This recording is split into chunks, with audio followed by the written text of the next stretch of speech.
All right. Well, welcome, day 2. Welcome everyone here in the room. Welcome all of you that are watching via our live stream. Thanks for being here with us. It's day 2. Day 1 was wonderful. Very, very exciting. So happy to hear from all the report outs from the states. In particular, yesterday morning's session, today's morning plenary, we're very excited about. But again, let's give a hand for yesterday morning's group. I mean, how wonderful was that? Many of those folks are still around, so please make sure you take advantage of their time being here and ask questions. And so here we are, day 2. And I'm very happy to be here with you. I'm Michelle Daly. I work in the Center for Substance Abuse Treatment at SAMHSA. But I'd like to say that my work family is much larger than that. It is partners within SAMHSA, partners outside of SAMHSA, our HHS family, and certainly all the other agencies that I've really had the privilege to work with, and not just the federal agencies, but all of the TA providers that are here. I've worked with many of you across the years, and just so pleased that we are all here together and we're working. I think Jeff and maybe a number of people were talking about how our system, our work doesn't have a distinct home, an agency. That's true at the federal level, that's true in your communities and at your states. So we know it takes all of us kind of creating partnerships. We heard a lot about partnerships yesterday. Partnerships are made, on an individual basis, but I think in this work, it's really important to make those partnerships part of the system, right? You may create the partnership through someone you may meet, but it's thinking of ways of kind of making those permanent, so those after you've left can continue and come to bear on this work.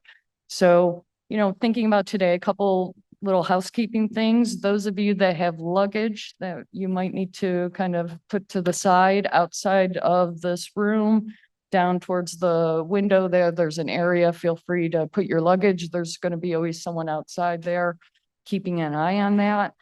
In addition, we have some poster boards up along the back wall from yesterday's roundtable. Feel free, there's some stickies around. Feel free to add your thoughts to those. And I think those were my housekeeping. So, was kind of had some things to say, but I think the one thing I'd really like to remind all of us is the self-care in this work, right? Yes, I'm from SAMHSA, and this is, thinking about well-being and all of that. But I really want to encourage all of you to be very mindful about doing that and taking time for yourself. Be with your family, be with your friends, laugh, dance, whatever your passions are that give you joy. That reminds me, the other night I came here, we were doing the AV setup, and I was heading home and driving along, and I knew the National Symphony Orchestra was playing at Wolf Track, a local wonderful venue. And I don't necessarily go to the symphony a lot, but they were doing one of those crossovers where they have an artist from a different genre come and play with them. And it was one I was kind of interested in. And so I decided on the way home, I'm going to stop and sit and listen. And I tell you, that was self-care for me. It was beautiful. And it really made me think about, the whole time I'm like, it's an orchestra, right? There are how many hundreds of pieces up there coming out with a single voice, right? That's what we do, cross systems, cross all this different work, creating that one voice to what? Please make the conductor happy. The conductor are the people we're serving, the people that we are here and being very purposeful of all the discussions we're having. So I just really found that very meaningful for me, and sitting back and you know, add new pieces, new partnerships to your orchestra, right? The tools, the instruments they use, they're the CMS waivers that you're all thinking about implementing. Again, for the conductor, for each and every one of those people that we're here talking about, those experiencing at risk for homelessness. So I really want to encourage you to kind of, continue to build and create that seamless, beautiful melody in the work that you do. So I will kind of move on and get off the stage here, and just want to really have all of you join me in welcoming someone that probably plays many parts in that orchestra, kind of direct service, research, policy, goes on, many instruments. Dr. Margot Kushel plays for our orchestra. So I am just so happy and want all of us to welcome her. Thank you.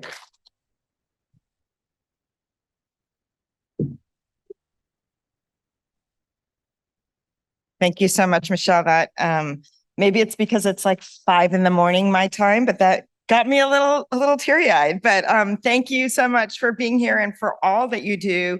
I'm gonna talk today, just do some grounding work on homelessness, which most of you know, but I think it's good to review, and then talk about some potential models, some of which have a really strong evidence base, some of which are sort of emerging. And I've left a lot of time for conversation. So hoping that this can be more of a conversation. I also just want to acknowledge that it's very possible that as I end my talk today, a few minutes after that, it's possible that we might hear the grants pass decision, and we can keep that in mind. I think it's likely that the Supreme Court will decide that today, or if not today, tomorrow. So that is certainly on my mind. So I want to start with a framework that was published in the early 2000s that I really rely on. I find it really useful when I'm talking to the public or to reporters about it, as a way of thinking why we have the crisis that we do. And that is, why do people experience homelessness, and how do we think of this? And we think about homelessness. This is from Marty Burt and Lawton Aaron in their wonderful book, Helping America's Homeless, as really an interaction between structural factors. So that's things like, how much affordable housing is there? What is a wage structure and income inequality like? What role do factors like structural racism play in the society that you're in? Between those structural factors, individual vulnerabilities, mental health disabilities, substance use disabilities, adverse childhood experiences that people have, and the presence or the absence of a safety net. Is there income support, safety net healthcare, and the like? The less favorable the structural factors in the safety net is, the fewer individual vulnerabilities one needs to become homeless. So if you, for instance, are able, like I was a number of years ago, and traveled to Northern Europe, to Scandinavia, where they have a very flat income structure, lots of social housing, a very, very strong safety net, you will still see some people experiencing homelessness, but those will be people with very, very severe individual vulnerabilities that interfered with their ability to interact with those structures. In the United States, in 2024, the truth is you don't need to have very many individual vulnerabilities to become homeless. I wasn't able to be here yesterday because I was seeing patients Tuesday, and it takes a while to fly out here from the West Coast. And in my clinic, I had multiple people experiencing homelessness. Some had very profound substance use and mental health problems, and others were working full-time, sleeping in their cars in a very expensive city. Another way to think about this frame is from another wonderful book, Clayton Aldern and Greg Colburn's Homelessness is a Housing Problem. If you haven't recommended it, I really strongly recommend it. It's a short read. It's really great. If you don't have time to read it, though, the thesis is in the title. So you've got to love a book. The cover sort of gives you the story. But Greg and Clayton talk about homelessness as the drivers. These are the systemic factors that determine the amount of homelessness in a region, which is really lack of affordable housing and income inequality. That answers questions of like, why does California have so much more homelessness than West Virginia, right? That's what drives the number of people experiencing homelessness in a community. And then what they call the precipitants are the individual risk factors that increase the chance that any person living in that community becomes homeless. And those where are these individual vulnerabilities like substance use disorders and mental health problems. They called me up before they wrote this book, and I use this analogy. Greg later told me that just about everyone he called up used the same analogy, and I think they wrote it better. So I'm going to use how they think about it. But they talk about it as like a game of musical chairs. So if you've ever probably been to or thrown a kid's birthday party where you play musical chairs, you know the drill, like 10 kids, 10 chairs. The kids walk around the chairs as you play music. The adult pulls away a chair, turns off the music, and the kids scramble for the remaining chairs. So think about a thought experiment. The day before the game, little Jimmy is playing soccer, sprains his ankle, shows up wearing his big brother's crutches that he doesn't really know how to use, and you play the game. And if you were a betting person and someone were to ask you who's going to be standing when you pull away the chair, it's a pretty good bet that it's going to be Jimmy, unless, he happens to be right in front of a chair. He's going to have, trouble diving for the remaining chairs. But what if you asked a different question? Why is there a kid standing? Well, there's a kid standing because you have 9 chairs and 10 kids. So you either have 2 kids sitting on top of each other or somebody's going to be standing. What if Jimmy hadn't sprained his ankle? If you played the game, there would still be a kid standing. And what if you had 10 chairs? If you had 10 chairs, maybe it would have taken Jimmy, who hadn't yet learned how to use his crutches, a little more time to get there, but eventually he would have sat down. We have so much homelessness in the United States because we simply don't have enough chairs. And in fact, this is how few chairs we have. There is no state in our nation that has an adequate supply of chairs or housing for extremely low-income households. Across the country, we have 34 units of housing that are affordable and available for every 100 extremely low-income households. So let me unpack that for you a little bit.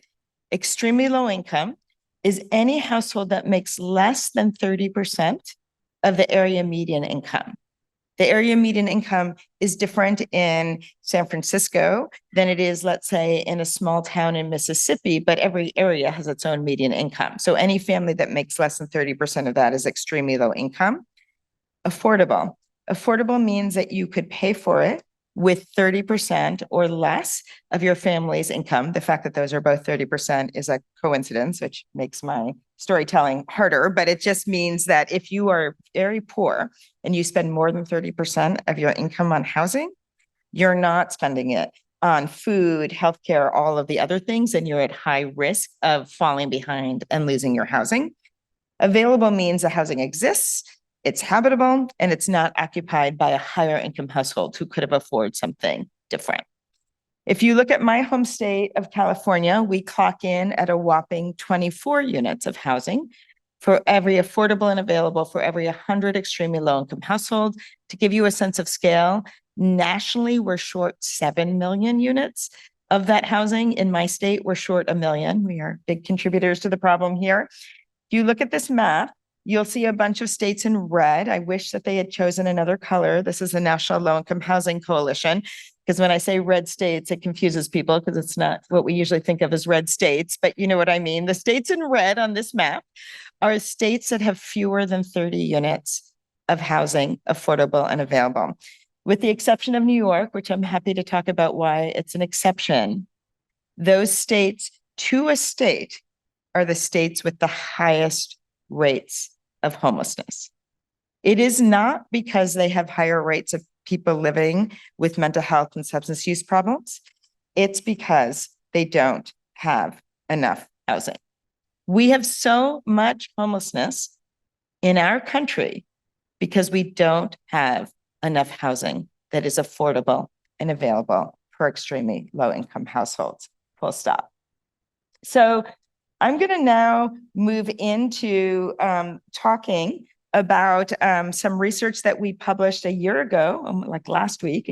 We had our anniversary, called Toward a New Understanding. These are our results from a California statewide study of people experiencing homelessness. And I'm also going to give you some data from what we call the mini report that we put out a few weeks ago on older homeless adults. We have another one coming out probably at the end of the summer on behavioral health disabilities. This study was the largest representative study of homelessness in the United States since the 1990s. And we conducted it at the request of the Secretary of Health and Human Services Agency for California, who wanted it in order to help with planning and policies. And I'm happy to talk more about how we did the study later. But I want to speak about first who experiences adult homelessness in California. And a reminder, by the way, California has about between a quarter and a third of all people experiencing homelessness in the country live in California, and over half experiencing unsheltered homelessness. So the first of our findings was that, not shockingly, people who experience homelessness in California are Californians. In fact, 90% lost their last stable housing in California. The 10% who didn't mostly were Californians who, when they hit a crisis, returned to try to live with family and things, and it didn't work out. 75% were living in the very same county where they had lost their housing. It turns out when people lose their housing, they don't suddenly get on a bus and move to the most expensive housing market in the country.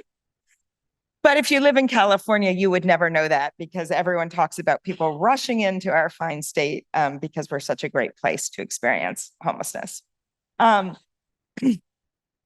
So there is no way to talk about homelessness in our country, no way, without talking about our country's original sin of anti-Black racism and colonialism. I want to remind everyone here that that housing is the primary means of intergenerational wealth building in our country. It is how families have built wealth. And until very recently in our collective history, we had legal discrimination in home ownership. It was amoral, unethical, and absolutely racist, but legal, where you had the process of redlining, where people could, racial covenants where households could say, I'm only going to sell my house to someone who's white. And then redlining, where the bank said, we're not going to offer you a mortgage if you live in any of the neighborhoods that Black and brown people have to live in, because they can't live in these sort of white redlined areas. And that basically excluded Black Americans in particular, but also Indigenous, Latinx Americans from sort of participating in the post-World War II boom in homeownership. And this has been the single biggest contributor to intergenerational differences in wealth, right? There's income differences between Black and white households, but there's also enormous wealth differences. It is no longer legal to do that, but we still live in those redlined areas. If you came down from Mars and had to guess where those lines were drawn, you could completely guess with where we live today. So we have neighborhoods that are invested, neighborhoods that are disinvested, right?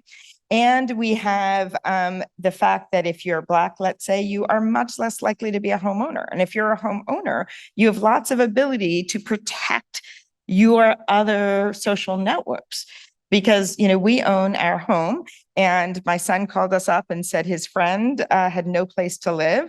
And we said, come on in. And Tristan is living with us right now, because that's fine. If you're a renter, you actually can't do that, right? You can't offer it as easily to friends or family, because your landlord could say they're not on the lease, they can't live here. You add to that all of the other forms of discrimination in the criminal legal system, discrimination in the education system, discrimination in the employment system, it is perhaps not a surprise that Black Americans and Indigenous Americans are at dramatically increased risk of homelessness. And this is how it plays out in our state. Among adults experiencing homelessness, 26% of Californians reported a Black racial identity. In our state, 7% of adults report a Black racial identity. 12% of those experiencing homelessness reported a Native American, Alaska Native, or Indigenous identity versus 3% statewide. 35% reported a Latina identity. That number is dramatically increasing and splits by age. It is, if you look at younger homeless adults, there are disproportionately Latina. How about gender? Like most studies of homelessness, the majority were cisgender men, about 2/3, 30% were cisgender women, and 1% were transgender, non-binary, or other gender identified. When you go down to the younger ages, that proportion increases dramatically. The homeless population is aging. Everyone in our study had to be 18. The oldest person we recruited was 89. The median age of everyone, including the moms with kids, the very young adults, was 47. Among single homeless adults, or those not living with a minor child, or not being 18 to 24, 48% were 50 plus. And among those who were 50 and older, 41% had never been homeless, not even for one night before they turned 50. This has been something we have been watching with grave concern for a while. This is from some work that I published in the early 2000s, where we found that in 1990, 11% of single adults experiencing homelessness in San Francisco were 50 and older. And in 2003, 32% were. Now we know almost half were. We, by the way, expect these numbers to increase until about 2030, when, because of generational trends, those numbers are going to start coming down. Once people became homeless, they stayed homeless a long time. So the average, or the median length, of this episode of homelessness was 22 months. This was shorter in the younger adults and longer in the older adults. Among people 50 and over, the median length of homelessness was 25 months. 36% of all adults in California met the federal criteria for chronic homelessness, including both the temporal criteria and having a disabling condition. I will say about 3/4 met the temporal conditions for chronic homelessness. So how did people come to be homeless? So when we looked at where people were the night before they became homeless, 19% came directly from institutional settings. These were primarily prisons and long-term jail stays. If you're incarcerated for less than 3 months and you were homeless before, it doesn't count as a new episode. So these were longer-term jail stays. The next biggest inflow was actually drug treatment. Inpatient drug treatment was the next one that contributed to it. Those numbers understate the true amount of institutional exits, because if you ask the question a different way, like were you released from prison in the past 6 months, it was significantly higher. Because in California, many people who are released from prison are sent to transitional housing for about 3 months. And what we found was it wasn't enough time for people to get back on their foot, but those folks counted as coming from housing because they had actually been in housing. 49% were housed, but in what we call the non-leaseholder situation. So these were people usually doubled up with friends or family. That's important because something like an eviction moratorium doesn't help you if you have no legal rights to your housing. And 32% came directly from what we called a leaseholding situation. These were primarily renters who were threatened with eviction and left. In some cases, in 3%, it was actually people leaving places for which they held a mortgage. There is no way to talk about homelessness without talking about deep, deep poverty. The median monthly household income in the 6 months prior to homelessness was $960 a month. In California, the median one-bedroom apartment is about $1,400 to $1,500 a month. You can't actually pay more for your housing than you get for everything. Among non-leaseholders, the median monthly household income was $950 a month. 43% of them were paying no rent at all. Were staying completely on someone's couch with their sort of good wishes, but no payment. But among those who did contribute to rent, the median contribution was $450 a month. The leaseholders made a little bit more money, $1,400 a month, but the median rental cost they paid was $700 a month. Now, 2 points about that. If your household is living on $1,400 a month, there is simply no way you can sustain paying $700 a month for your housing. But also, once you lose that housing, there is no place in our state you can re-enter the rental market for as little as $700 a month. People had very little warning prior to losing their last housing. In fact, their median warning of those who left from housing was 5 days.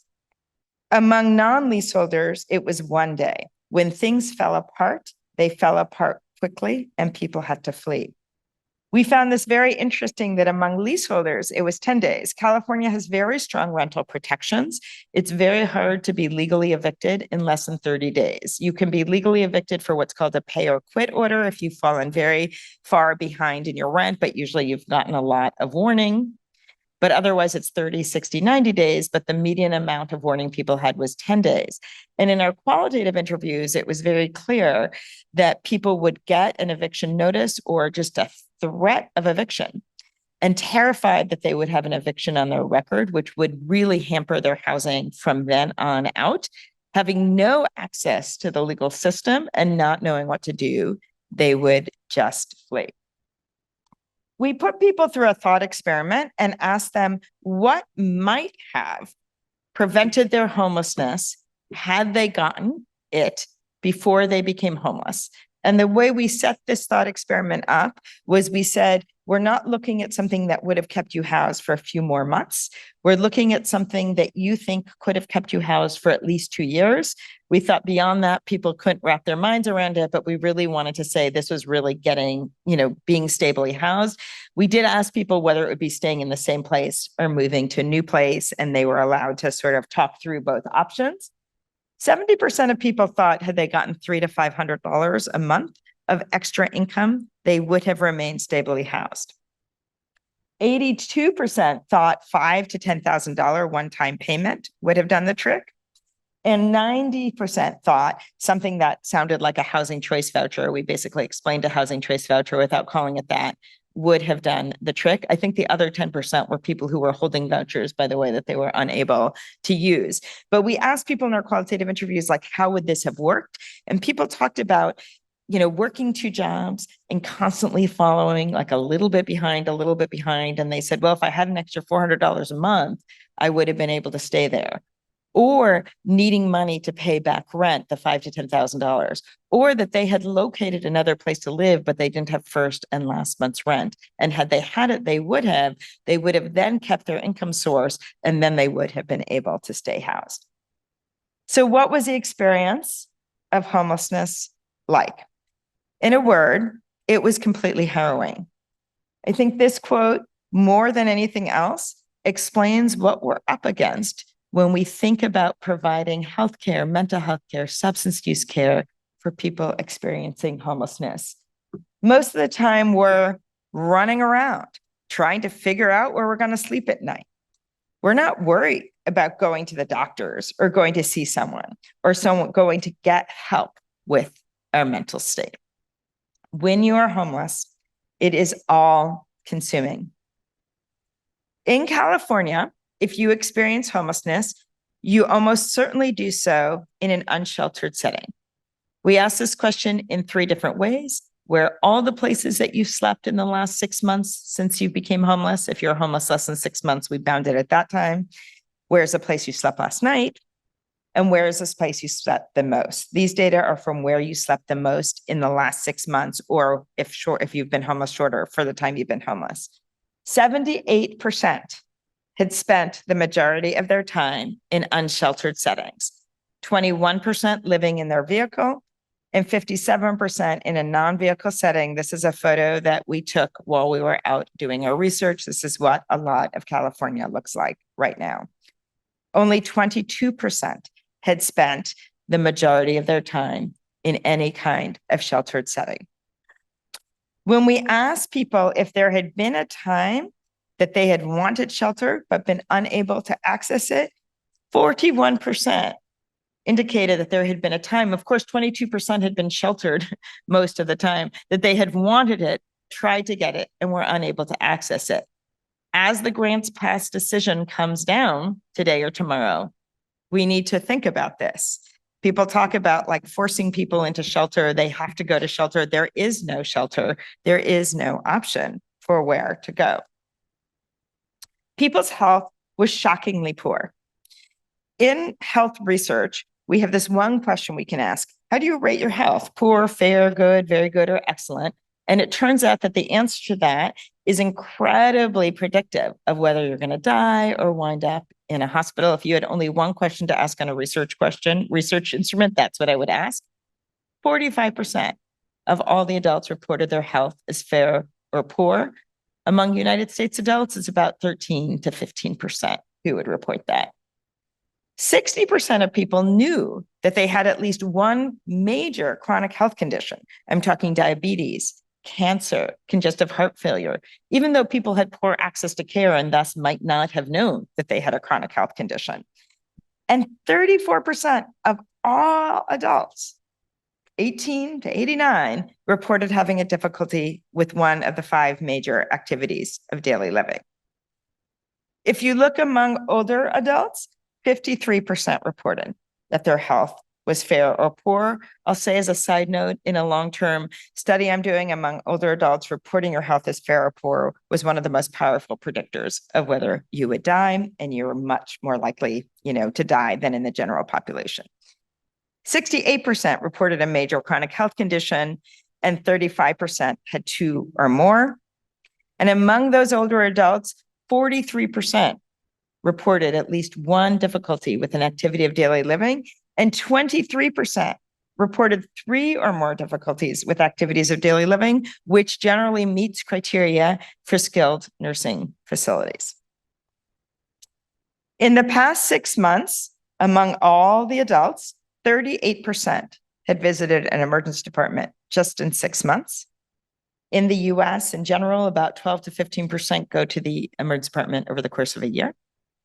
And 21% had been admitted to the hospital for a physical health condition just in the prior 6 months. In their lifetime, a quarter of homeless adults had reported receiving a diagnosis of post-traumatic stress disorder, and 31% had at some point in their lives attempted suicide. 27% of all adults experiencing homelessness had experienced a psychiatric hospitalization. 43% had done it for the first time after their first episode of homelessness. We knew that people had poor access to mental health care, so instead of asking about diagnoses here, we asked about symptoms. We listed a variety of symptoms and asked people to report if they had had serious symptoms of this, to ignore sort of mild symptoms. 66% reported having at least one of these 4 classes of mental health symptoms, but it was mostly driven by anxiety and depression. So 51% symptoms of serious anxiety, 48% serious depressive symptoms, 37% had trouble remembering, concentrating, or understanding, which can be a whole bunch of things, including a marker of severity of depression or anxiety, as well as dementia and different psychotic disorders. 12% reported currently experiencing hallucinations. 5% of the homeless adults, 1 in 20, had been an inpatient in a psychiatric hospitalization in just the prior 6 months. Substance use was common, pervasive, and often used as a survival strategy. 35% reported currently using one of these three major classes of illicit substances 3 times a week or more during their current episode. Substance use in California among homeless adults is almost all methamphetamines. So 31% reported methamphetamine use 3 or more times a week. 11% reported non-prescribed opioids 3 or more times a week, but I'll tell you that all but 1% of those were co-using methamphetamines. We're actually seeing very little, only using opioids. We're seeing opioid use in the context of methamphetamine use, and only 3% were currently regularly using cocaine. That has really left our drug markets and is no longer what we're dealing with. 9% of all adults experiencing homelessness reported heavy alcohol use at least weekly. So this was 6 or more drinks in one setting at least weekly. And if you combine those with the illicit substance use, 40% were either regularly using illicit substances or drinking heavily. One of the things that came up was people talked to us about using the methamphetamines as a way to cope. And when we talked to people about their willingness to quit using methamphetamines, what kept coming up is like, not while I'm out here. And at the risk of getting in some trouble and seeming like Walter White or something, but if you had to design a substance to survive homelessness, a drug that kept you awake and alert and quelled hunger, you would design methamphetamine, right?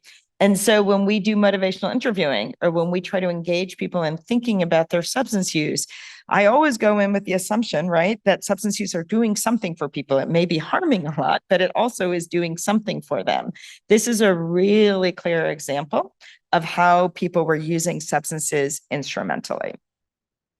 Of those who reported current regular illicit drug use or weekly heavy episodic alcohol use, only 10% were currently receiving any form of treatment.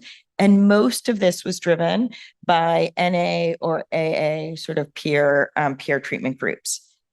21% of those who ostensibly might have benefited from treatment told us that they wanted treatment, were trying to get it, but couldn't access it. And 26% of it told us that at some point during this episode, that had been true. We're having lots of conversations about forced drug treatment in our society, but as a physician who does a lot of drug treatment, I can tell you that you're going to have your best success and probably your only success with people who've reached that stage of motivation where they want it. People who want it can't access it, and that is where every bit of our effort should be going, as well as creating the conditions so that people are in the position to want more of it. We wanted to come up with some estimate for the state of what proportion of people experiencing homelessness would benefit from robust supportive services once they returned to housing. 48% reported either current regular illicit drug use, current heavy episodic alcohol use, current hallucinations, or a recent psychiatric hospitalization. We think that for many of the other people, what they desperately need is like help accessing housing and a rental subsidy. But this is the group of people who likely would benefit for that housing to be combined with a rest service model. Among older adults, 22% had one of those complex behavioral needs, as we called them, and also an activity of daily living need. And 14% had a complex behavioral need and 3 or more ADL needs. I can talk to you about all of the ways that our symphony doesn't play together, but one of them is in the disconnection between service providers who provide services for older adults, let's say, with ADL limitations, and with behavioral health providers. Those worlds are really quite disconnected and need to come together. So when we ask people what was keeping them homeless, and by the way, it may be true that there are people who don't want housing, but we were up and down our state. We talked to 3,200 people who we chose to be representative, and we didn't actually find that magical person. So they may exist, but they're awfully hard to find. When we asked people what was keeping them homeless, I don't know why we have these cute little triangles here, but we do. Oh, I do, because it's the key, right? That's very clever. When we asked people what was keeping them homeless, actually my staff, when we were fanned out across the state, my texts started to go off in the first couple of weeks where they're like, this is a dumb question. People are looking at me like I've really don't make any sense at all, because they would ask, so what's the biggest reason that you're not housed? And people are going to look at them and be like, I can't afford housing. So the biggest barrier to housing is people can't afford housing, 89%. And most people said that that was a major barrier or was a major contributor. But there were some other key things. Again, as we envision the grants pass decision, 36% said having a criminal legal record was a barrier to their getting housed, because every time they went to apply for housing, they had that box they had to check. 49% said having trouble with their credit history or prior evictions was a barrier to their regaining housing. 43% said that they had experienced discrimination when trying to re-enter housing. That was often on the basis of their homelessness status and often on the basis of their race. And a full 53% said they didn't have the documents that they needed. And when we say documents, we mean a piece of paper showing who they were or showing how much income they have. If you remember that tent structure from that picture, in California, 36% of the adults told us that at some point during this episode, some official person, not a stranger, but someone wearing a government, from a government agency, had thrown out everything that they had at least once. We have people having all of their stuff thrown out, including their driver's license or their ID card. And then the homeless services sector is frantically trying to replace it. It really doesn't make any sense. So we are in this mess, and how are we ever going to get out of it? So to address homelessness, obviously, communities need to focus on housing. Housing is, full stop, the solution to homelessness. But we also need to pursue evidence-based strategies that support the delivery of behavioral health solutions and support of older adults. People are homeless because there is not enough housing, but both because people who experience behavioral health solutions are at such increased risk of homelessness, and because the experience of homelessness is so incredibly traumatic. The amount of sexual and physical violence was really too hard for me to tell you this early in the morning without a trigger warning, so I left it out. But the amount of violence that people experience, the trauma of homelessness, worsened their behavioral health conditions, including the lack of sleep, the utter hopelessness. And then, of course, it's so hard to get people treatment. We would be lying if we said that many people experiencing homelessness have significant behavioral health concerns that need to be addressed. So how do we do this? There is no question that the way to house people with homelessness and behavioral health conditions, even significant and severe behavioral health conditions, is by using housing first. There has been a tremendous pushback against that, but I want to put on my sort of wonky research hat and tell you that the evidence here is absolutely incontrovertible. And I want to also remind you that this strategy was put forth by the George W. Bush administration. This is not like a one party's idea. This is a bipartisan idea that has a very strong evidence base. So what is housing first? It's an evidence-based approach to housing people experiencing homelessness. It speaks to a type of housing that is individualized with a range of models to meet the needs of the person. It is not one size fits all. And it is most certainly not housing only. It is not sort of, as you would believe if you lived in the Bay Area and you heard all the pundits saying, it's not like putting people in housing and saying good luck to you. Thank you. That is not what housing first is. That won't work, but that is not what we do when we do housing first. So what is important? The important criteria of housing first, one is that it's immediate access to permanent housing without mandating engagement in services. So immediate means that Communities might need shelter because we can't create the flow through to housing, but people don't need shelter in order to go into housing. There is no reason that we can't take someone living in a tent and move them right into housing, except our own failures.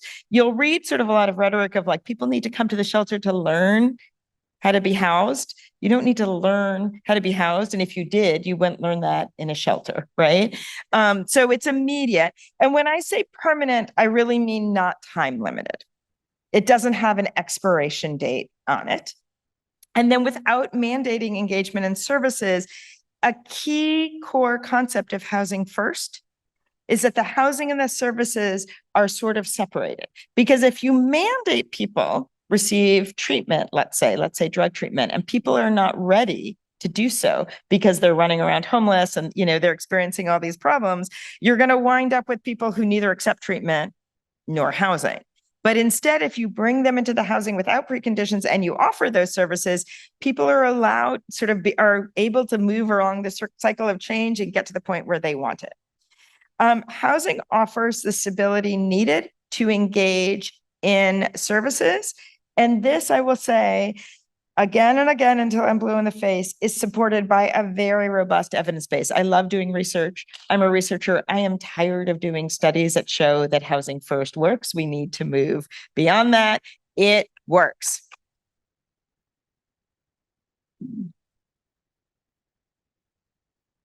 So a few things about the evidence for housing first. One is it has a strong evidence base, but one of the evidence-based things is that it matters that you have fidelity to the model.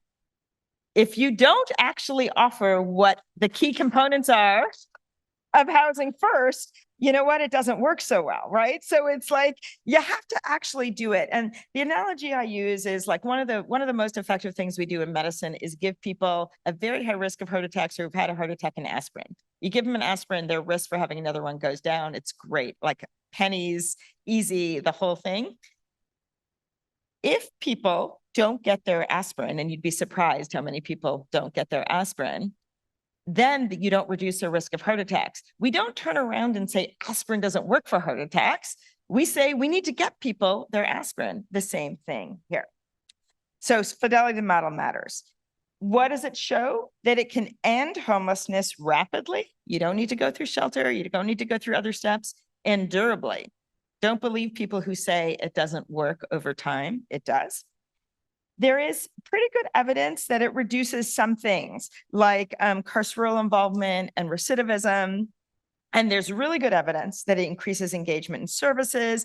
I get a little anxious when people say, oh, housing first reduces healthcare costs, because a few things. One, it doesn't, partially because people experiencing homelessness have been so medically neglected that they get into healthcare and they use healthcare, and that is good. But again, as someone who does health research, we don't ask for things to reduce healthcare costs. We ask for things to be cost effective, because really, other than some vaccines and potentially prenatal care, nothing we do in medicine actually reduces costs. It just gets you better health for what you spend. So in addition to permanent subsidized housing, what service models have the evidence base? So probably the strongest evidence base is for people with severe behavioral complexity, assertive community treatment. The founding father of Housing First, Sam Simbaris, and the original model, Pathways to Housing, used assertive community treatment. What is assertive community treatment? Low barrier, comprehensive, community-based treatment that really focuses on rehabilitation and support services. It has a big focus on community integration. You're really trying to help people sort of return and be encircled by a community. It includes assertive outreach. You don't just leave someone in an apartment and leave them there. You knock on their door. You might not mandate treatment, but you don't wait for them to come to you. It relies on a very low client to staff ratio, about 10:1. And assertive community treatment actually has 24/7 access to services. So if you're having a mental health crisis at 2 a.m. Sunday morning, there's someone you can call who can respond to your needs. A little bit more about assertive community treatment. In assertive community treatment, there's a multidisciplinary team that provides comprehensive services and links to community resources. It is led by a psychiatrist and has things like social workers, nurses, occupational therapists, vocational therapists, and peer support specialists that provide case management, housing assistance, substance use treatment, crisis intervention, and assistance with ADLs and the like. ACT is the hallmark of effective housing first interventions, but most communities do not use it. It is expensive. To meet criteria is very strict under Medicare guidelines, which makes it very hard to do, something we really need to solve those funding streams. And most places in the US do not use this model because of the cost, the complexity, getting the workforce together. Another one is sort of one layer less intense, is intensive case management, less intensive than ACT. This is teams led by master's trained, behavioral trained providers. So these are licensed providers, LCSWs, MFTs, who can actually diagnose and treat mental health problems. And then sort of, if the person needs medication, can partner to bring them into a prescriber. Usually they have a master's trained behavioral health provider, a case manager, usually a bachelor's trained person who can do all the paperwork and really understand systems, and really importantly, a peer with direct services or linkage to services. And these ratios are a little higher, like 15 or 20 to 1. And by the way, all those service ratios are for the whole team, not like the psychiatrist to client, but the whole team to client. Best practices to use these services determine the intervention based on the need and not based on some checkbox done by an overworked and overwhelmed homeless service provider. So I think the best studies of this include the Chez Soi study, which comes from Canada. This was an enormous randomized controlled trial of housing first across 5 Canadian cities. I won't go through all the data, but I will tell you they targeted people with both chronic homelessness and severe mental illness. 34% were experiencing psychosis. They basically had a range of criteria having to do with hospitalizations and severity of illness. And while substance use wasn't a criteria, 2/3 experienced co-occurring substance use disorder. They randomized people to housing first versus treatment as usual, but they did something very interesting, which is very different than we do in the US, which is they said, we're going to spend a whole bunch of money on this. We're going to spend a whole bunch of resources. This is worth 2 hours of a psychologist's time to do a full clinician evaluation of this client to determine what level of services they need. So at enrollment, everyone got a full psychological exam and they risk stratified participants. Those with the highest need received ACT, and then they were randomized to ACC or treatment as usual. And those with what they call moderate need received ICM. So they were able to use clinical criteria to decide who got what. In 2-year follow-up, and housing first group spent 73% of their time in stable housing versus 32% of the treatment as usual group. And there were actually very similar results for ACT and ICM. So I will say, you'll see this isn't 100% of time. In most places, they had about 1/4 to 1/8 of people who needed something more. That something more, usually in the American context, looked more like residential care facilities. Across multiple studies, 73 to 88% of housing first participants remain housed at 2 to 7 years follow-up. Not everybody, but remember, these are the most behaviorally complicated people. And in a well-functioning system, if that didn't work, you would move them up a level, like to a residential care facility. What matters, fidelity model, and let me say it again, matching the services to the need. If you take someone who's had 3 psychiatric hospitalizations, a serious psychotic disorder with co-occurring substance use disorder, you can't put them in a building with 1 pure case manager for 50 clients. Like, it's just not going to be robust enough. Housing first, success in housing those with high behavioral complexity, some reductions in negative outcomes, jail, psychiatric emergency department, and others. Doesn't house everyone, but it houses most. And the small group needs higher intensity services. So let's talk about aging adults. I will say that what is needed to care for older adults? Subsidized housing, and then services that allow older adults to thrive in the community. This can be behavioral health needs, functional, cognitive, and mobility impairments, and chronic health conditions. Housing should be subsidized, age-friendly, accessible, and should have a range of services attached to it.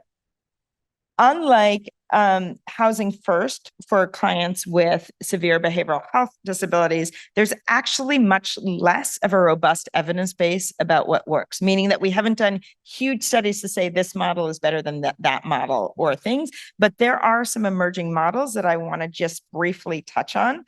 An agency model personal assistance services using Medicaid 1915 waivers, PACE co-located with PSH, the Hearth model in Boston, Capable I'll talk about, people using home and community-based alternatives waiver, assisted living waiver, and HUD Section 202 senior housing. So just to go through a few of them, one of the problems we have is, how much time do I have? 5 minutes. Okay, great. One of the models we have, is using home and community-based services to provide personal care assistance. One of the problems we have in many states is this is on a consumer-based model, which works really well for a lot of populations and really poorly for this population. So for instance, in California, you see a few models where they are intentionally using adapting the model to do agency-based personal care. So the Homebridge model in San Francisco, there's an agency that recruits, trains, supports providers to work with PSH residents. We have Project Model PSH, so they'll have a few different personal care assistants working with many different people in the building, and they clock in and out. You need 15 minutes here, you need half an hour here, because mostly IHHS or home and community-based services pay for like 4 hours a week or 20 hours a week, but often what people need is 15 minutes here and 30 minutes here. So they basically place providers in the building and have them share clients, share knowledge, and they get extra training and support by a nurse-led team who can provide backup for them, because a lot of these clients have significant behavioral health needs. There are a few in the country, co-locations of PACE, or Program of All-Inclusive Care for the Elderly, with supportive housing. St. Paul's Center in San Diego does this, where basically a PACE model partners with a variety of PSH sites, and they basically co-enroll older clients who meet criteria for both. PACE is an all-inclusive model that provides medical service. It's a capitated model, day treatment, home care, and transportation. And they work with affordable housing developers to sort of share those services. There are senior-focused PSH, like the Hearth model in Boston, which has a series of senior-focused PSH where they have case management, mental health service, substance use services, financial management, and personal care in these age-friendly, permanent supportive housing sites. Capable is a program developed by Dr. Sarah Satin at Johns Hopkins School of Nursing, Community Aging in Place, Advancing Better Living for Elders. It is now payable by Medicare. It's adapted from a model used in other low-income communities. It's basically a 10-session program where each client gets a nurse, an occupational therapist, and access to a handy person, like someone who can install things like handlebars in showers and things. And this has been shown to decrease transition to skilled nursing facilities. In Los Angeles, they're doing it in permanent supportive housing. And a very novel program out again in the West Coast using home and community-based assistance waivers. There's what's called the Oak Days Care Model. These are waiver programs that are often designed for like medically frail children, let's say, where you can keep them from being institutionalized by having access to skilled nursing 24/7 outside of an institutional setting. At Cordea Health, what they're doing is they're recruiting people who qualify for PSH, but also meet SNF criteria. They have found that they need 25 in one setting to make the cost sort of work out, but they're able to provide 24 hours per day of personal care, skilled nursing care, medical case management, and then they link to medical care and services. And they're keeping these frail, older, medically and behaviorally complex adults out of skilled nursing facilities. In California and other states, using the assisted living waiver to create PSH with services comparable to assisted living facilities, personal care, medication management, transportation, and skilled nursing. Just a word or two about substance use, because I think we can talk about it in the Q&A. Obviously, everything that we need to do is to reduce barriers to substance use treatment. It is almost impossible to get this when you're living in an encampment, and we need to think of things for methamphetamines. Really, the one evidence-based treatment right now is contingency management, but there are many other things hopefully coming down. There's lots of exciting things for alcohol, including naltrexone, a medication that decreases binge drinking that you can use in a depot form. And you're seeing some emergency departments trying it as an experiment to see if people are willing to take it and have a month of coverage. The use of sobering centers or alternative centers for people who are not ready yet to engage in full treatment, but where they can cared for while they are in an episode as opposed to an emergency department. And then perhaps more controversially, but there's a strong evidence base from Europe, Australia, and Canada are managed alcohol programs. We have one very quietly starting in San Francisco that sort of burst not very successfully into the public knowledge. Opioid use, we have a fantastic treatment that reduces death and overdose by 1/3 to 1/2, or medications for opioid use disorder. We're seeing both buprenorphine and methadone, a lot of exciting ways to lower the barriers to these life-saving treatments.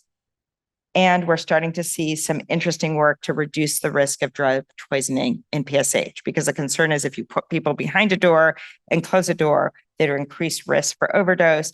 A really exciting pilot in San Francisco where they empowered people who use drugs on the floor to become floor captain, made widespread use of naloxone, had people tell that person if they were using, and that person would be available to rescue. They dramatically plummeted overdoses in PSH. So I've talked about a lot, but people experiencing homelessness have a high prevalence of behavioral health complexity. This is an aging population. There's an evidence-based models of treatment. Housing first is not housing only. ACT and ICM are the most evidence-based treatments. We need to adapt things for an aging population and reduce barriers to substance use treatment and overdose prevention. And please join me in saying there is no medicine as powerful as housing.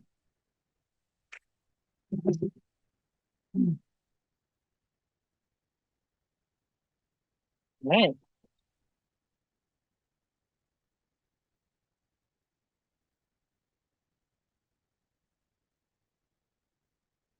So I think we have time for questions. So looks like there are folks with mics. I see some hands.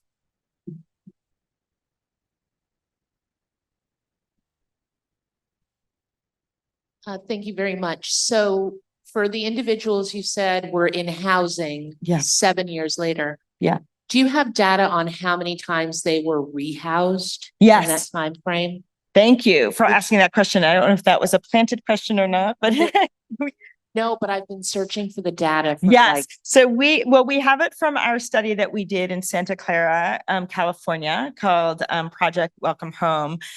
This was oriented to people who were the highest complexity chronically homeless residents of Santa Clara County. We basically data mined. So we looked for the people who had the most interaction with services. And to give you a sense, it was something like in the past 2 years, they had like on average 15 emergency department visits, 10 or 12 jail stays, 5 hospitalizations. These were very medically complex folks who we randomized them. We basically didn't wait for them to come to us. We literally showed up. We put tags in their system. So when they showed up in jail or in the psych ED, we told them to call us.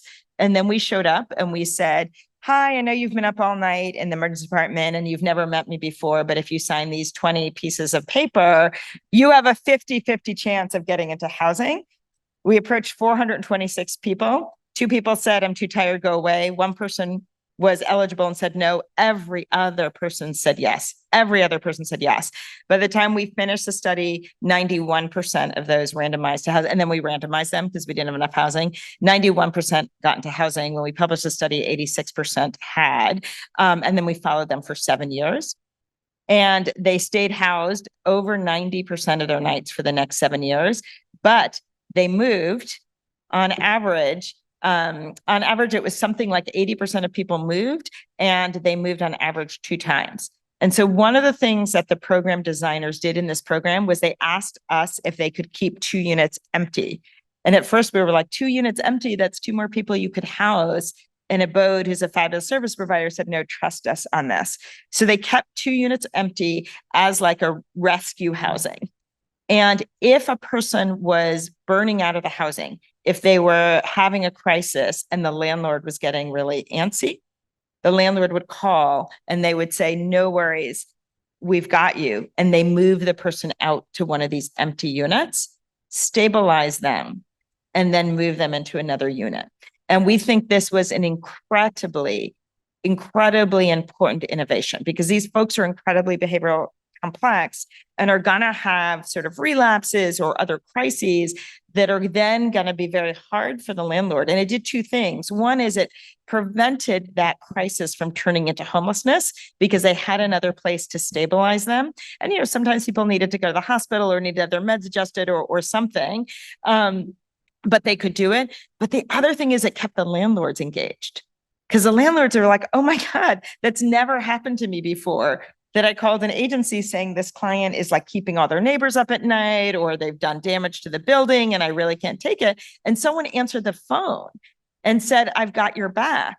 And then what happened was that these property owners said, you know, thank you. And so Abode said, you know, of course, we always have your back. Would you consider another one of our clients? And they were like, sure. And they took someone who they had removed from another unit, stabilized them, and put them back. And they weren't like pulling something over, but they had stabilized the person and that person. And that's why we think they had such incredibly 93% of nights housed over many years, is because they had the ability to move people when they needed to. Thank you so much. Am I next? I think. So thank you. I'm curious to find out a little bit more about what you said about healthcare costs not coming down. Yeah. So from Massachusetts, and you may know, we supported an independent study that compared Medicaid data of roughly 2,000 people in supportive housing to a kind of comparable cohort that were homeless, that did find, well, 2 things. One, that, you know, over a little bit of time, healthcare costs dropped by about $5,200 per person per year, but also, and especially important, the kind of healthcare use became more appropriate, right? More community-based rather than, you know, acute care use. Right. But I was curious, because we were finding that costs, not always immediately, but then started to drop. Yeah, that's a great point. I mean, I think there's that one study from Massachusetts that if you time lag it, right, that like it doesn't happen right away, and that sometimes there's a fair amount of upfront costs, and then over time people probably stabilize. The problem sometimes with those studies is that the people who actually get housed are different. Like, let's say 75 to 83% of people are going to successfully house. When you're comparing them to the homeless folks, you also have the like 15 to 25% who wouldn't have gotten housed, if that makes sense. So you're sort of selecting for the people who were successful. So that's why sometimes the randomized data is a little bit different, because if you only look at the people who got housed, you're not looking at the housing costs of the people who weren't able to get housed. But in the homeless group, you're looking at both those groups, and the other group has the highest, if that makes sense. So there's a little bit of reason why sometimes the randomized trials don't show it. If you just look at the people who got housed to people who aren't housed, there is a drop, but they're not actually completely comparable groups. So that's one thing. The second thing is there is a time lag. And so often governments don't really want to deal with that time lag. And we have to acknowledge that it's going to take time to stabilize. And it's also very, very cost sensitive to, you know, let's say a hip replacement operation costs a lot of money, but really improves people's quality of life. And if you really are looking at, did it save money or not?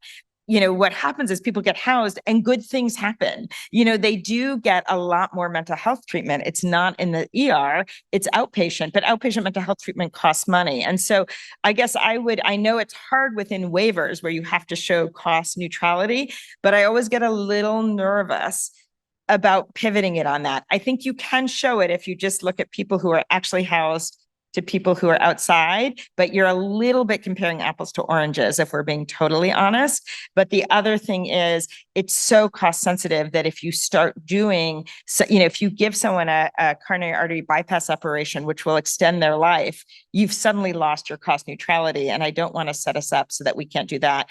But what we absolutely see, absolutely in the randomized trials or whatever, is that you shift the way you're using the money. You shift the really expensive hospitalizations to long-term care. In Canada, where they have perfect capture of costs, and it was a randomized controlled trial, they showed in the ACT group, you approached but didn't reach cost neutrality for the amount of money they spent versus what it would have been. But that included housing costs versus shelter costs, et cetera.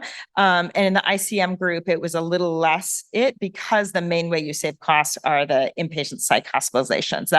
That's the main thing you can alter, is you can dramatically reduce inpatient psych hospitalizations and turn them into outpatient care. So it's a little bit of like a sticky situation, but there's no question that you rationalize care, that you make it better. We want people to get outpatient care, even if it costs money, and you decrease that reliance on the sort of forms of care that are most costly and least helpful for long-term well-being. Hi, I'm hoping you can say a little bit more. I think you said there was a promising model in San Francisco. I'm recently hearing more about this issue of housing first and substance use disorders, and what to do for or how to help providers who have concerns about housing folks with substance use disorders in isolation and not having direct access to Narcan. Yes. Yeah. So this is a small pilot. So the question is really overdose prevention or drug poisoning prevention in PSH, which is a real concern, right? Because like, what do I tell all my patients who use drugs is never use alone. That's like the first thing I say is like, who are you going to use with? Do they have Narcan? Because you can't use Narcan on yourself, et cetera. And the concern is if you give people access to housing, particularly a lot of like project-based PSH, you can't bring your friends in. Like they restrict a little bit of access to people that we could actually worsen the problem. And that's what we were seeing something in San Francisco.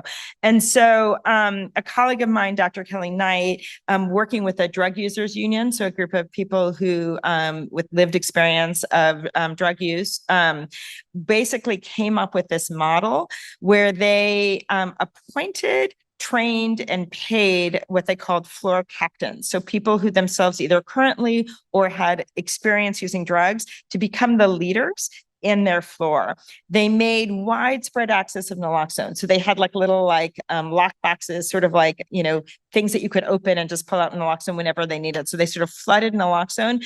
But of course, because people can't use naloxone on their self, they wanted to create a way so that people didn't use alone. So those captains took responsibility to do a lot of educating about not using alone. And then they kind of created a system where you could call a buddy. So if you were going to use, you could say, I'm going to use, can you come check on me? And that person could come and check on them and do the rescue. I know in Massachusetts, they have a phone line where you can call and they can stay on the phone with you and then call 911. But in San Francisco, there was just a lot of fear of sort of bringing in any kind of police or fire department because of sort of the trauma around that and the worry about criminalization. And so the drug users felt like it was really important that the person be someone that was known to the community. And in the buildings where they piloted it, they saw incredible success at reducing the rate of overdose.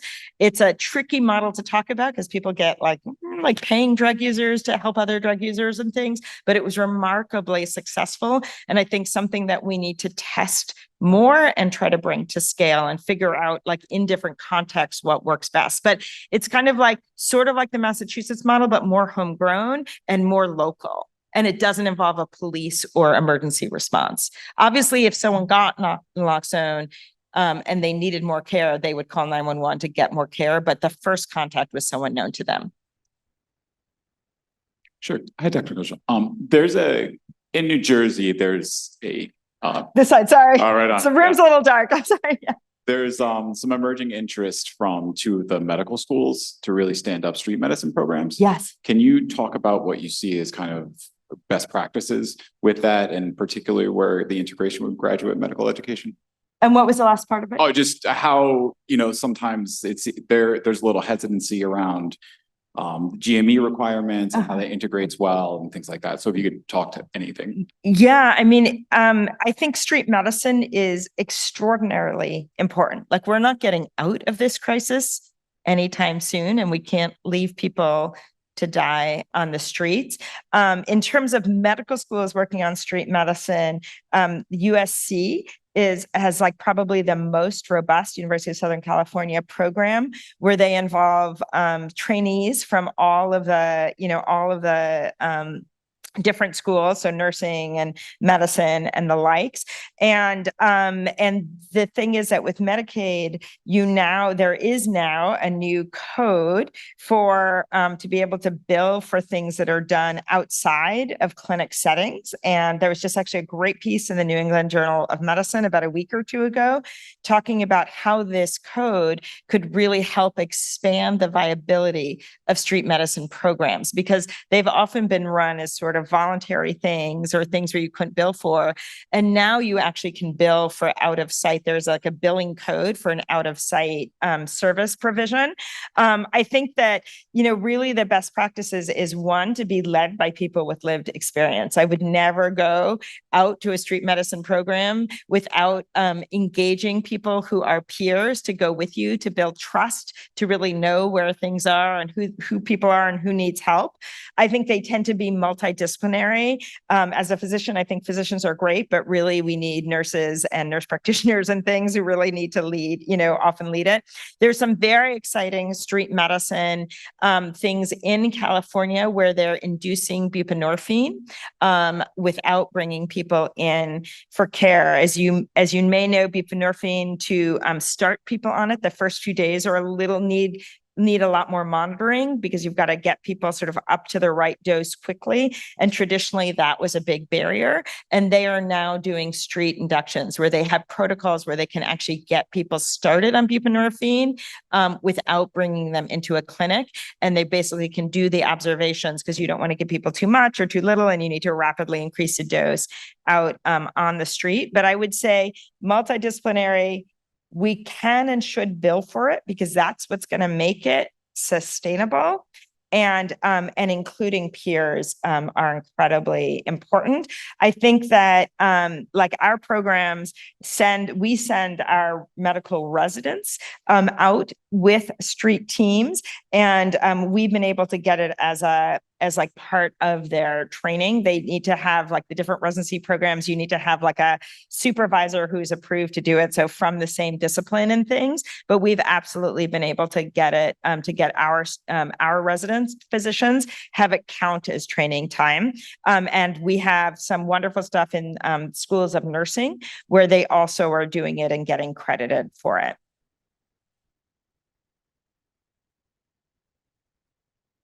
Hi, can you hear me? Yes. Hi, Jesse Schwartz. I'm from New York City. Really appreciate the talk and had a few questions. One just was how ADL needs were defined in the study when you asked people. Also, we have a very different landscape in New York City. We have a lot of shelters, but a few groups I just wanted to get your thoughts on were people with SMI who are developing dementia at a much younger age, where the presentation is complex and they can be hard to place. Another group, people with intellectual and developmental disabilities who are homeless without any supports in place, and people with complex trauma who may present as IDDD, but will never be eligible for those services. And also, I think we do have an assisted living waiver also in New York. And an issue we face is that they often won't accept people with behavioral health conditions, even though they may need that level of service, and it's less restrictive than a nursing home. Fabulous. Great questions. Let me try to take as many as I can remember. So the first one, or maybe I'll go backwards and try to remember them. So that it is a huge problem. And I think that this speaks to the problem, and it's true both for assisted living and skilled nursing facilities, that they often struggle with people with behavioral health complexity. And that's one of the reasons why I'm really intrigued, let's say, by this Cardia Health model, where it is really for people with significant ADL limitations, significant chronic disease problems, who otherwise would be in a skilled nursing facility, but because of trauma, behavioral health needs, and the like, are not really good fits for that. They've had tremendous success, but the problem taking it to scale, I think, is to get is the waivers are actually very limited. These HCBA waivers are incredibly limited, and they're right now at their max. But I think we need to start playing with these to use the symphony model. We really do need to start playing with these sort of mixed models that bring together different expertise, because I think the folks who are very comfortable with behavioral health needs are often really uncomfortable with dementia and ADL needs. And the people who are comfortable, treating people with dementia and ADLs are really uncomfortable with behavioral health needs. We've seen some terrible issues where you have a 52-year-old who's lived on the street for many, many years and has a lot of ADL needs, but also has, let's say, active drug use, really not doing well in a facility that is designed for an older adult who's never had, who's 25 years older and never had any of those things. That's why I personally think we actually need to almost just start a new way of doing things. I'm not sure that we can adapt our current systems without making major structural changes. You asked about how we defined ADLs. We actually took people through the CATS-5 ADLs, and then we separately asked about mobility. So it was, do you have difficulty bathing, toileting, separately dressing, transferring, and eating. And when we added mobility, we asked mobility separately, the ADL, if we use that, because some people use those five, and some people use 6 with mobility. If we added the mobility in, the numbers went up even further. The level of people with mobility needs were extraordinarily high. And then folks with IDD, it's a similar issue, I think, of these systems not merging very well. We have like ARC resources. I don't know if that's what it's called nationally, but yeah, for people with IDD. But those service models are not very responsive often to people who have co-occurring behavioral health disabilities, or people who've had the complex trauma of homelessness. And I think that we do need to do some sort of cross-sector training and things. But I think at this point, I'm at the point where I feel like we need to just almost build new systems, because I'm not sure I take care of a fair number of people with IDD who are in those programs.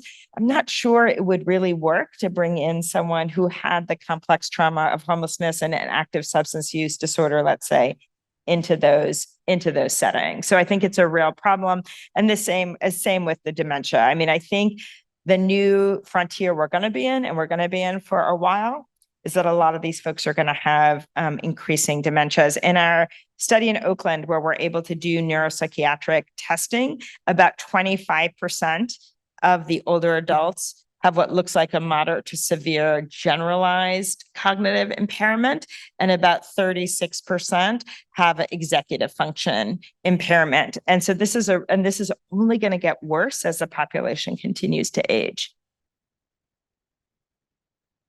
Hi, this is great. Thank you. Brian Helfer from the Office of Disability Employment Policy.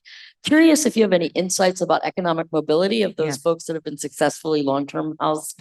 Yeah, the economic mobility question, I think, is thank you for that question, and sort of under-discussed and under-resourced. I think one of the problems that we have is if we're still in the system where we're leaving people on the streets for 10 or 14 years, by the time they come indoors, they may really have had so much deterioration that the chance of them getting reintegrated into sort of employment models are much smaller. I think we need to get to people sooner, but I think the economic mobility question has to be part of it. First of all, a lot of the people we saw out there in California are working or were recently working. We did our study during the pandemic, and we think it depressed the employment rates quite a bit because most people who were working had been in service industry, and we saw a lot of COVID-related layoffs. But even so, about 20% of people were still working, and a much higher percentage of people were recently working, and about half of people were actively looking for work. I think the problem we have in the places where homelessness is so rampant is that there's such a disconnect between wages and housing that that economic mobility has to be sort of true economic mobility. And I think what we need to do is partner with a housing subsidy, right? Because I don't think, like, the housing wage in California right now is about $45 an hour.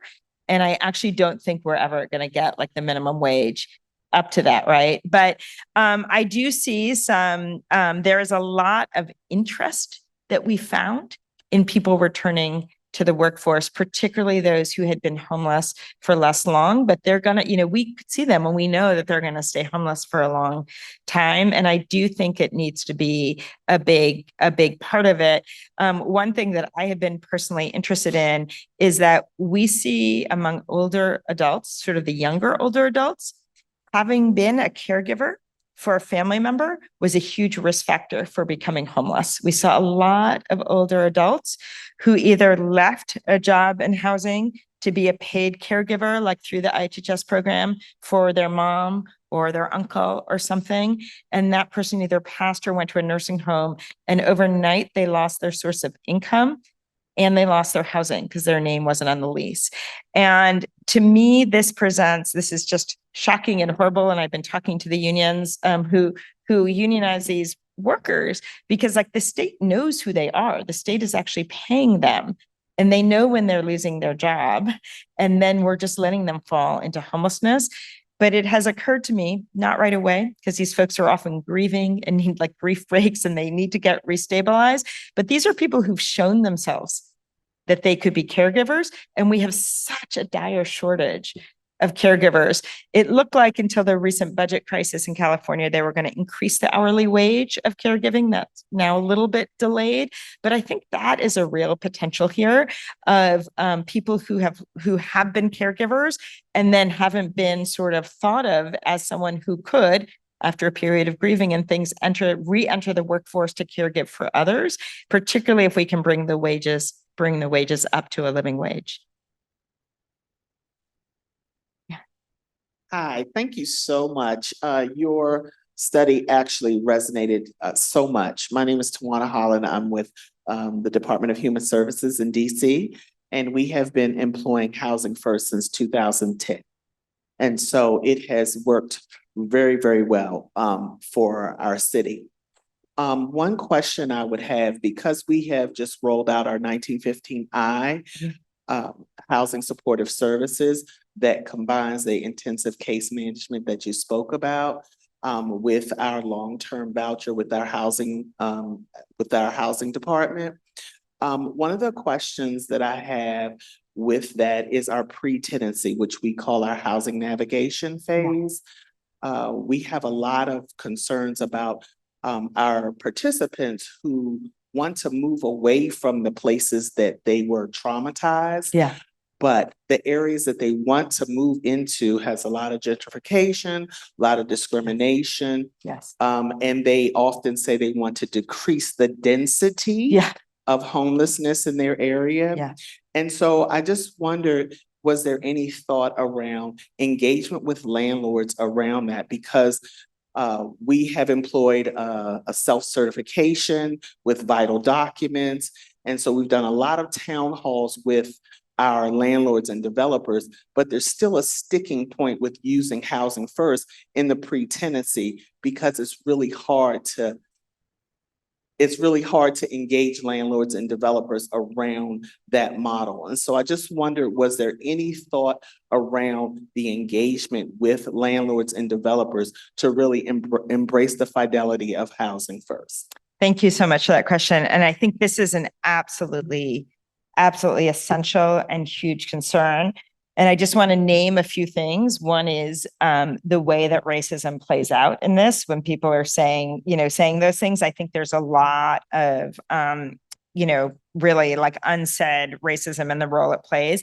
I think that all the successful programs have had to do intensive landlord development. And I speak to a lot of the landlords, you have like the affordable housing providers, even so like in some of the best affordable housing providers I know are getting really discouraged because if they're sent clients whose behavioral needs are really, really high and the supports aren't there and their property damage, they feel like I'm trying to be the good guy here. I'm trying to take folks and you're leaving me out to dry. So I think there's a lot that we need to do.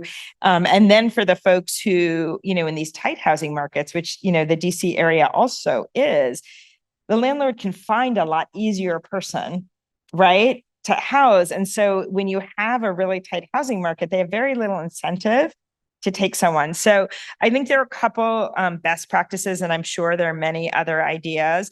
One is obviously making sure you can pay, true fair market rate. The other thing is doing, like, for instance, what Abo did in Santa Clara, which is actually to be responsive to the property owners when there is a problem, because my sense is that over time builds trust, that the word spreads that we're not out here on our own and our property isn't going to be damaged. I also think that this is a place where we need to do more of sort of fair housing law enforcement, and probably we need to actually get our local government and state governments involved in setting the rules and making it harder to say no, working hard to both put into law and then enforce that you can't have type of payment discrimination. You can't discriminate on the basis of whether someone has a voucher or not. So I think there's both the sort of legal things and the sort of statutory things you can do. There's the pragmatic things you can do. And my sense is that word spreads. And so if the landlords feel like they're being sent clients without support and their property is being damaged or the neighbors are complaining, they're not going to take someone else.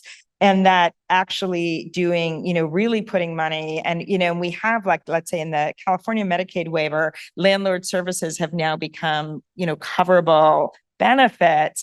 That could be incredibly important if we can take advantage of that, because they are, like it or not, they're a huge part of the system.